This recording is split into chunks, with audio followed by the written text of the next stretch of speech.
Hey everyone, it's Ashley and Katie. We're hanging out in our fort today, hanging out again with this lovely gravestone behind us.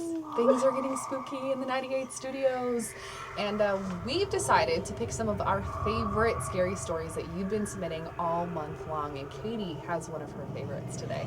This one is one of my favorites. It comes from Rachel in Sauk Rapids, and she called it The Night I Stopped at the Cemetery. Oh my gosh.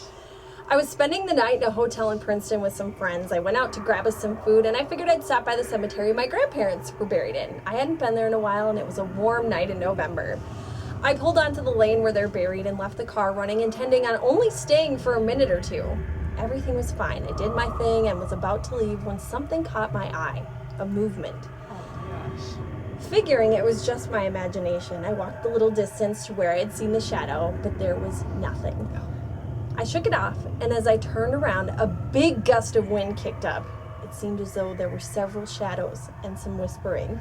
Oh my, at this point, Katie, I'd be running. I would not be too. there. Oh my gosh. So I can't say for sure what I saw or what I heard.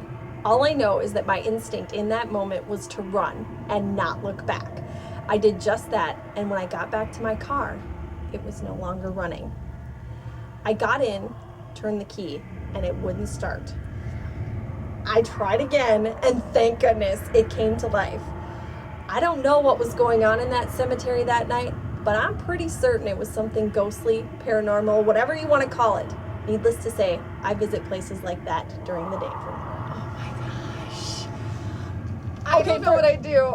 First of all, what are you doing going into a cemetery by yourself? Why would you go at night? alone? That's crazy. If this were a scary movie, that is like cardinal sin number one. Do not go anywhere alone, especially a cemetery at night. What are you thinking? I'm sorry. Seriously, and did you not expect that any of this would happen? Oh, like Girl, smart lesson for yeah, you exactly, right there. exactly.